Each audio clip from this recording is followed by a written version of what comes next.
Assalamualaikum warahmatullahi wabarakatuh. Alhamdulillahilladzi hadana li hadza wa ma kunna linahtadiya laula an hadanallah. Asyhadu an la ilaha illallah wa asyhadu anna Muhammadar Rasulullah. Rabbi shrah li sidri wa yassir li amri wa ahlul 'uqdatam min lisani wa yafqahu qawli. Para pencinta hukum adat menjami yang saya hormati, para calon pimpinan masa depan tanah sebingkah payung sekati ai setitik telaga rahmat Pucuk Jambi Similan Nurah. Pucuk Jambi mempunyai 9 bidang hukum. Pucuk Jambi mempunyai 9 rahasia yang dilindungkan oleh Allah. Pada kesempatan ini izinkan saya Mokhtar Agus Solid SH Adipati Cendikiu Anggoraju untuk menyampaikan tentang 22 perintah harian orang kaitan Rajo Kerajaan Islam Melinjami tahun 1500 sampai 1515 Masehi. Ketika diadakan rapat besar adat di Bukit Siguntang tahun 1502 Masehi untuk menyatukan adat dengan syarak, lahirlah adat pesani syarak pesani kitabullah. Lahirlah waktu itu hukum adat Jambi, yaitu hukum adat pesani syarak yang terhimpun dalam 5 ganjil, 4 genap, 9 sempurna. Setelah semua dibacakan putusan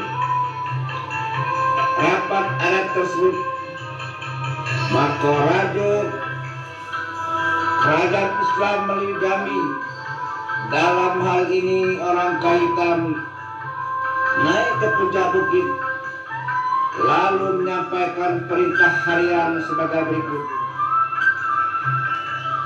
Dalam beras 100 gantan, kerbau pengadu 1 ekor, darah samo dikacau, daging samo dilapah, tipis sekipeng dipatigo. Maka orang kaya hitam menyampaikan perintah kepada seluruh pemangku adat dalam kampung nan batu, dusun Banine Mama, negeri nan babatin, rantau nan bejenang, alam barajo di Kerajaan Islam Melinjami sebagai berikut. 1.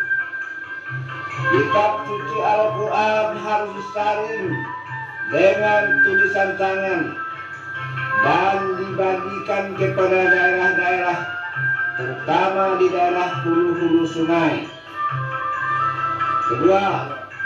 Kitab suci Al-Quran harus dipelajari dan diajarkan kepada seluruh anak Jambi. Apabila telah tamat, diadakan acara khatam Al-Quran sebagai kehormatan atau mengambil ijazah kepada guru yang mengajarkan Al-Quran. 3.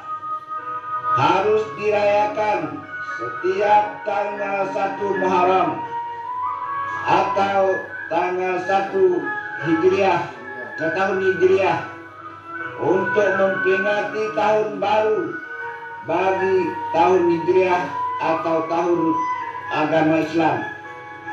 4. Harus dirayakan setiap tanggal 10 Muharram yang disebut dengan hari Asyura dengan melakukan puasa sunnah untuk mengenang sejarah atau kejadian-kejadian dalam sejarah Islam. Yang kelima, harus dirayakan pada setiap tanggal 12 Rabiul Awal untuk memperingati hari lahirnya Nabi besar Muhammad Sallallahu Alaihi Wasallam, agar umat manusia dapat memetik segala hikmah dan dari kejadian-kejadian lahirnya Nabi Muhammad Sallallahu Alaihi Wasallam itu. 6. Harus dirayakan setiap tanggal 15 Sa'ban dengan istilah nisfu Sa'ban dan diikuti dengan puasa sunnah. 7. Harus dirayakan setiap tanggal 27 Rajab untuk memperingati Isra Nabi besar Muhammad Sallallahu Alaihi Wasallam dan agar umat manusia dapat mengambil ibrah atau pelajaran dari peristiwa yang ditemui oleh Nabi besar Muhammad Sallallahu Alaihi Wasallam tersebut. 8. Harus dirayakan nyongsong bulan tanggal 1 Ramadan karena akan melaksanakan puasa bulan Ramadan, karena puasa adalah untuk mengharapkan ketakwaan kepada Allah Subhanahu wa Ta'ala. 9. Harus dirayakan setiap tanggal 17 Ramadan guna memperingati hari turunnya kitab suci Al-Quran, supaya umat manusia mengetahui bahwa kitab suci Al-Quran adalah kitab suci yang tiada tandingannya di muka bumi ini. Kitab suci yang tidak pernah diubah walaupun sudah berumur 1500 tahun, dan satu-satunya kitab suci yang dihafal oleh jutaan orang di muka bumi ini.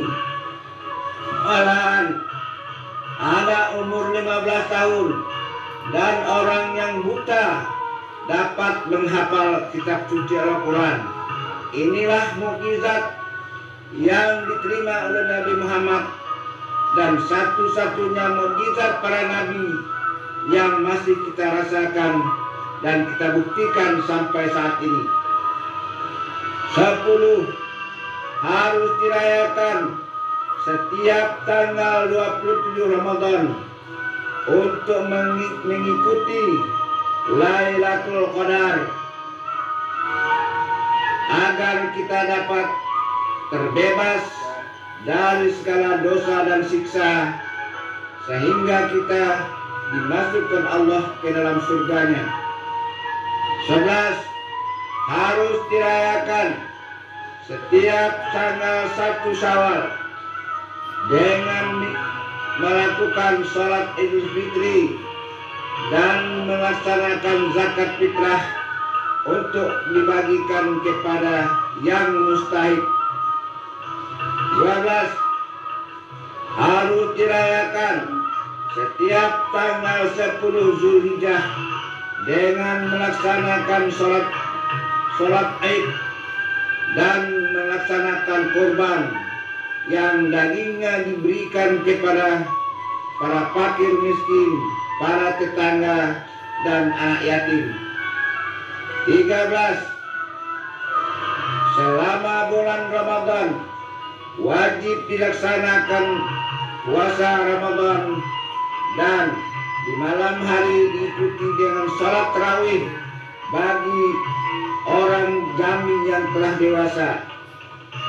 14. Semua anak laki-laki wajib dikhitan. 15. Semua anak jantan yang dewasa wajib sholat Jumat. 16. Semua pengantin betina atau jantan wajib telah bisa membaca kitab suci Al-Quran. 17. Semua pengantin baik betina atau jantan wajib telah bisa melaksanakan sholat 5 waktu atau sholat wajib 5 waktu, dan kepada pegawai syarak diwajibkan memeriksa bacaan sholat dari orang yang mau kawin tersebut. 18. Diwajibkan berzakat serta bersyukuran sesudah menuai padi bagi orang yang mempunyai sawah dan sampai nisabnya. 19. Setiap kampung wajib ada masjid, wajib didirikan masjid atau surau atau langgar untuk melaksanakan salat berjamaah, untuk melaksanakan pengajian yang atau segala sesuatu yang berkaitan dengan ajaran Islam. 20. Semua pemangku syarak haruslah diberi gaji oleh kerajaan, setidak-tidaknya diberi dengan pagi zakat atau zakat fitrah atau zakat mal yang dikeluarkan oleh para orang yang mempunyai nisab. 21. Di setiap kampung wajib ada gelanggang sebagai tempat anak muda melatih diri, berpacu kuda, berpencaksilat, dan olahraga lainnya dalam menjaga kesehatan dan melatih keberanian untuk membela kerajaan. 22.